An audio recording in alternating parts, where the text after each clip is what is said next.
नमस्कार डाळिंब बागायतदार बंधूंनो, मी विजय कुमार तासगाव यश ॲग्रोलॅब पुन्हा एकदा आपल्या सगळ्यांचं कमीत कमी खर्चात दर्जेदार उत्पादनासाठी जो संवाद आहे त्या संवादात आपल्या सगळ्यांचं स्वागत करतो. डाळिंब बागायतदार बंधूंनो, छाटणीच्या काळातलं आणि त्यानंतरच्या 1 महिन्याभरातलं पाणी नियोजन कसं असावं लक्षात घ्या.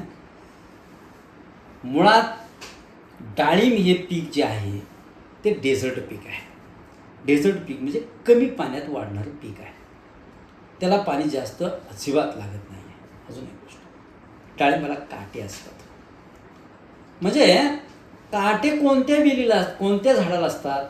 पर्णरंध्रातून बाहेर पाणी जास्त जाऊ नये उडून, म्हणून तिथं त्या निसर्गानंच त्याला तिथं काटा तयार केलेला असतो, जेणेकरून पर्णरंध्रांची संख्या पानावरची त्या कमी राहावी ह्यासाठी. आणि डाळिंबाला काटे असतात म्हणजे त्या झाडाला पाणी कमी लागतं.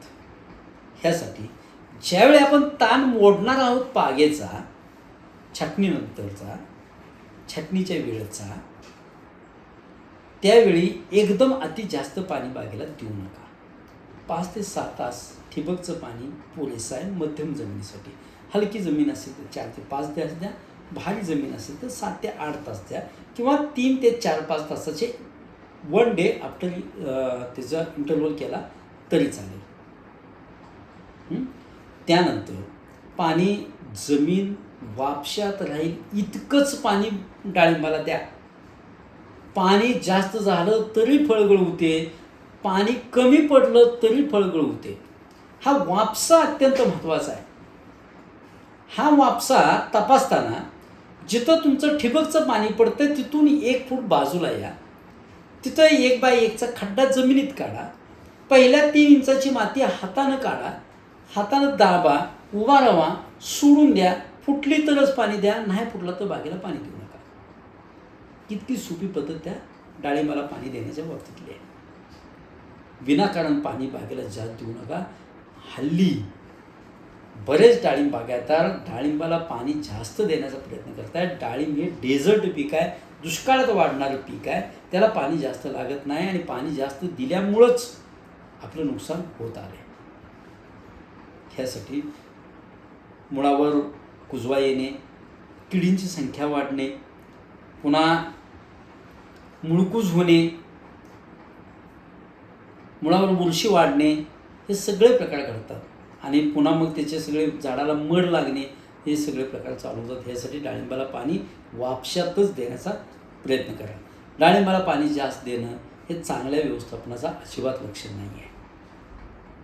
पाणी कमी पडलं तर चालेल, फळं सेटिंग होण्याच्या मात्र काळात कमी पडून देऊ नका. पुढं जाऊन कमी पडलं चालेल, पण जास्त होता कामा नये एवढी मात्र नक्की काळजी घ्या.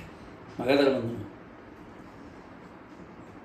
फलधारणा आणि फुलोरा ह्या काळातलंच फक्त पाण्याचं नियोजन थोडंसं आखण्याचा प्रयत्न करा आणि माल काढणीच्या काळातलं एक आखण्याचा प्रयत्न करा.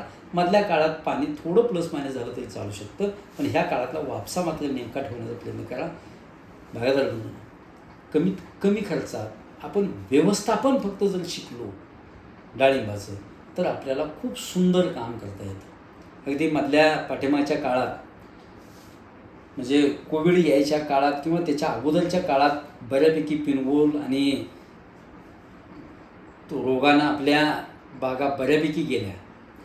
त्यानंतर पुन्हा आपण डाळिंब लावायला लागलो आहे. चांगलं यश आपल्याला पुन्हा एकदा मिळतं आहे, पण खर्च मात्र आता कमी करा. कसं कमी करावं ह्या विषयावर आपण संवाद साधत चाललो आहे. माझी विनंती आहे की चॅनल जास्तीत जास्त शेअर करा, सबस्क्राईब करा. संवाद आवडत असेल तर नक्की लाईक करा. धन्यवाद.